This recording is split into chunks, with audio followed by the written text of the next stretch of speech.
IIT జేఈలో మంచి rank రానటువంటి విద్యార్థులకు బెస్ట్ ఆప్షన్ సిఎస్ఈఎంఏ కోర్సులు అడ్మిషన్స్ జరుగుతున్నవి. అందరికీ నమస్కారం. నా పేరు మాధురి. మీరు చూసినది సుమన్ టీవీ నెట్వర్క్. ఇప్పుడు మనం మాట్లాడుకోబోతున్న టాపిక్ ఏంటంటే రామ లక్ష్మణుల ద్వాదశి. చాలా మందికి తెలుసు, కానీ కొంతమందికి తెలియదనే చెప్పుకోవాలి. అయితే ఈ రోజున మనం ఏం చేయాలి, అంటే ఎలాంటి వాళ్ళు ఈ రోజున నియమాలు పాటించాలి అనే విషయాల గురించి మనకు తెలియజేయడానికి మనతో పాటు ఉన్నారు ప్రముఖ జ్యోతిష వాస్తు పండితులు బ్రహ్మశ్రీ నందిబట్ల శ్రీహరి శర్మ గురువు గారు. నమస్కారం గురువు గారు. వాగర్థావివ సంపృక్తౌ వాగర్థ ప్రతిపత్తయే జగతః పితరౌ వందే పార్వతీ పరమేశ్వరౌ. సదాశివ సమారంభాం శంకరాచార్య మధ్యమాం అస్మదాచార్య పర్యంతం వందే గురు పరంపరాం. ఆదిత్యాయ చ సోమాయ మంగళాయ బుధాయ చ గురు శుక్ర శనిభ్యశ్చ రాహవే కేతవే నమః. శృంగేరి జగద్గురు పీఠాధిపతులకి, కంచి పీఠాధిపతులకి నమస్కారములు తెలియజేసుకుంటూ కార్యక్రమాన్ని ప్రారంభిద్దాం. గురుగారు, అసలు మన హిందూ ధర్మంలో ప్రతి రోజుకి మనం పాటించడానికి ఏదో ఒక నియమాలు నిష్టలు అనేవి ఉంటాయి కదండి. సో అలాంటిది ముఖ్యంగా మనం మాట్లాడుకోవడానికి రామ లక్ష్మణ ద్వాదశి, దీని గురించి అయితే నేను మొట్టమొదటిసారిగా వింటున్నానండి. ఈ పర్టికులర్ రోజున అసలు ఏం చేయాలి అన్న విషయాలు తెలుసుకోవాలనుకుంటున్నాను. ప్రధానంగా వీక్షించేటువంటి మన ప్రేక్షకుల్లో ఎవరైతే విష్ణు అంశతో సంతానం కావాలి అని అనుకుంటారో అటువంటి వాళ్ళు ఖచ్చితంగా ఈ రోజున వ్రతాన్ని చెప్పినటువంటి విధంగా వ్రతాన్ని ఆచరించినట్లయితే విష్ణు అంశతో సంబంధించినటువంటి కుమారుడు జన్మిస్తాడు.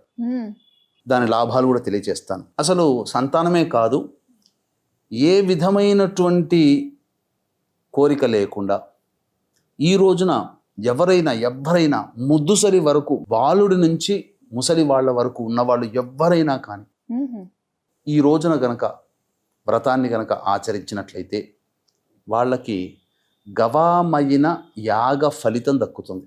గవామైన యాగ ఫలితం అంటే ఏంటంటారు? అంటే ఈ గవామైన యాగము అంటే ప్రతిరోజు యాగము చేసినటువంటి ఫలితం దక్కుతుంది. 365 రోజుల పాటు యాగాలు నిర్వహించినటువంటి శక్తి, ఆ ఫలితము మనకు ఒక్క రోజున ఆచరించడం ద్వారా కలుగుతుంది.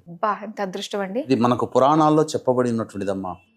అందుకనే 100 యాగాలు చేస్తే 99వ యాగం వరకు వచ్చేసరికి ఇంద్రుడు ఆటంకపరిచి ఏదో ఒక రకంగా, ఎందుకంటే ఇంద్ర పదవిని ఎక్కడ లాక్కుంటాడో అని, ఎందుకంటే 100 యాగాలు చేసినటువంటి వ్యక్తికి ఇంద్ర పదవి లభిస్తుంది. అది ఉంది శాస్త్రంలో. ఓకే. కానీ ప్రతిరోజు అంటే 365 యాగాలు కదా. ఈ 365 యాగాలు చేసిన పుణ్య ఫలితం ఈ రామలక్ష్మణ ద్వాదశి అని చెప్పుకోబడేటువంటి 7వ తారీఖు, ఈ నెల 7వ తారీఖు శనివారం రోజున వస్తుంది. కాబట్టి కోరిక సంతానం గురించి అయినా కానీ చేసుకోవచ్చు, లేదా ఇదైనా చేసుకోవచ్చు. ఎందుకు చెప్తున్నానంటేనమ్మా, విష్ణు అంశతో సంతానం కలిగింది అంటే లోకాన్ని ఉద్ధరించేవాడు, గొప్ప గొప్ప పనులు చేసేవాడు. ఇప్పుడు రాజు లాంటి కొడుకు జన్మిస్తాడు. రాజు అంటే అందరినీ పరిపాలిస్తాడు కదా, కన్నబిడ్డల్లా. అంటే ఈ కాలంలో రాజులు లేరు. మరి ఎలా కలుగుతుంది సంతానం? ఎలాంటి లక్షణాలంటే, ఒక గొప్ప కంపెనీకి ఓనర్ అయ్యే అవకాశం లభిస్తుంది. ఆయన ద్వారా కొన్ని వందల కుటుంబాలు ఆధారపడి జీవిస్తుంటాయి కదా. అలాంటి శక్తి, అంటే నా కొడుకు చెప్పుకోవడానికి గొప్ప, నా వంశంలోనే ఇట్లాంటి కొడుకు కావాలని కోరుకొని తపిస్తుంటారు కదా. అటువంటి వాళ్ళు ఈ యొక్క జ్యేష్ఠ శుద్ధ ద్వాదశి రోజున వ్రతం ఆచరించాలి. అయితే ఎలా ఆచరించాలి ఏంటనే విషయాలు కూడా మనం తెలుసుకుందామమ్మా. వీక్షించేటువంటి ప్రేక్షకుల్లో శక్తి అనేటువంటిది ప్రధానం ఇక్కడ. అంటే మనకు బంగారము అనేటువంటిది ఆ రోజుల్లో విరివిగా లభించేది కాబట్టి, అంటే ఎందుకు ఇదంతా చెప్పబడి ఉందనంటే, సంతానం కలగట్లేదు అని చెప్పినటువంటి విషయంలో దశరథ మహారాజు చాలా బాధపడుతుంటే, ఎవరైనా సమస్య వస్తే గురువుల దగ్గరికి వెళ్తారు కదా. అలా వశిష్ఠుడి దగ్గరికి వెళితే ఆయన ఈ వ్రతాన్ని చేయమని చెప్పి విధి విధానాన్ని దశరథుడికి చెప్పాడు. ఈ దశరథుడు ఆచరించినటువంటి భార్యా సమేతముగా ఆచరించినటువంటి కారణం చేత 10 నెలల తర్వాత సాక్షాత్తు విష్ణుమూర్తి అంశతో శ్రీరాముల వారు జన్మించారు. లక్ష్మణుడు, భరతుడు, శత్రుఘ్నుడు. అందుకనే రామలక్ష్మణ ద్వాదశి అని పేరుగాంచింది అప్పటి నుంచి. అందుకని ఆయన చెప్పినటువంటి విధంగా చేశారు. అయితే దీనికన్నా ముందు వచ్చేటువంటిది నిర్జల ఏకాదశి. అంటే మనకు ఇస్లామీయులు రంజాన్లో ఉదయం నుంచి సాయంత్రం వరకు ఈ ఎంగిలిని కూడా అనగా లాలాజలాన్ని కూడా మింగరు కదా. అలాగే సంవత్సరం మొత్తంలో ఉన్న ఏకాదశులలో నిర్జల ఏకాదశి అనేటువంటిది కూడా ఇలాంటిది.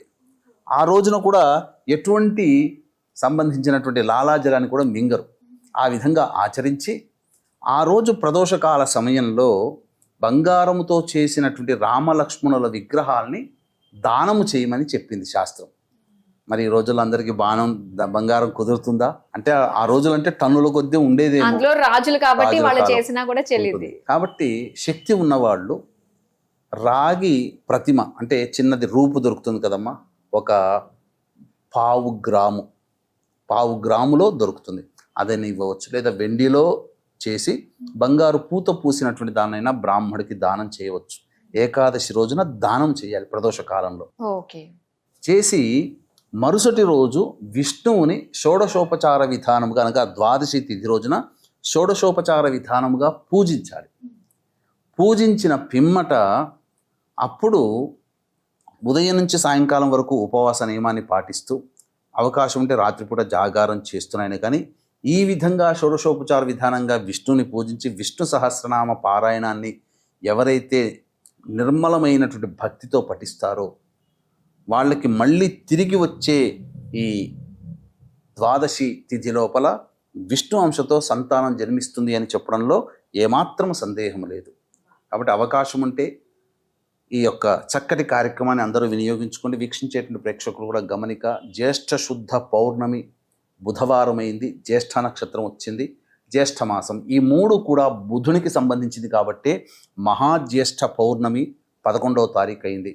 ఆ రోజున జాతకరీత్యా శని భగవానుడు మారాడు కాబట్టి మేష, మిథున, కర్కాటక, సింహ, కన్య, వృశ్చిక, ధనుస్సు, కుంభ, మీన రాశిలో జన్మించిన వారికి శనిదోష నివారణ మరియు జాతకరీత్యా కలుగు అన్ని రకాల సమస్యల నివారణకి సర్వదోష నివారణ పూజలు, హోమాలు కూడా మీ గోత్రనామాలతో జరిపించి శక్తిపాతము చేయబడినటువంటి శంకరుంగలి మాలని మీకు ఇవ్వడం జరుగుతుంది. దీనిని ధరించడం ద్వారా వాహన ప్రమాదాలు జరగవు, అలాగే నెగిటివ్ ఎనర్జీ వెళ్ళిపోతుంది. ప్రతి చోట కూడా ఉత్సాహము మన శరీరంలో పెళ్ళు బిగుతుంది, జీవం పెరుగుతుంది అని చెప్పవచ్చు. అవకాశం ఉన్న వాళ్ళు కార్యక్రమ తదనంతరం కాంటాక్ట్ చేసి 11వ తారీఖు రోజున ఉదయం 9 గంటలు కాబట్టి 8 గంటల లోపల వరకైనా మీ గోత్రనామాదులు నమోదు చేసుకోవచ్చు. ఇది చెప్పబడి ఉందమ్మా. ఈ యాగము అంటే ఈ జ్యేష్ఠ శుద్ధ ద్వాదశి శనివారం అయింది కదా, ఆ రోజున చేయబడినటువంటి కారణం చేత ఎవరైతే ఈ యొక్క సంబంధించినటువంటి వ్రతాన్ని ఆచరిస్తారో గవామైన యాగం అంటే ప్రతిరోజు యాగం చేసినటువంటి పుణ్య ఫలితం. దీనికి ఏమీ పెద్దగా ఖర్చు పెట్టుకోవాల్సిన అవసరం లేదండి, సమయాన్ని వెచ్చించాలి. అలాగే మనకున్నటువంటి కొద్ది ద్రవ్యము మనకు శుద్ధి అవుతుంది దానం చేయడం ద్వారా. ఇవి చేసినట్లయితే చాలండి, తప్పకుండా మీకు మంచి భవిష్యత్తులో ఈ యాగాన్ని ఎవరైనా ఆచరించవచ్చు. భవిష్యత్తులో వివాహం అయిన తర్వాత అప్పుడు భగవంతుడు మనకు కలిగే సంతానంలో ఒక విష్ణు అంశతో జన్మిస్తాడమ్మా.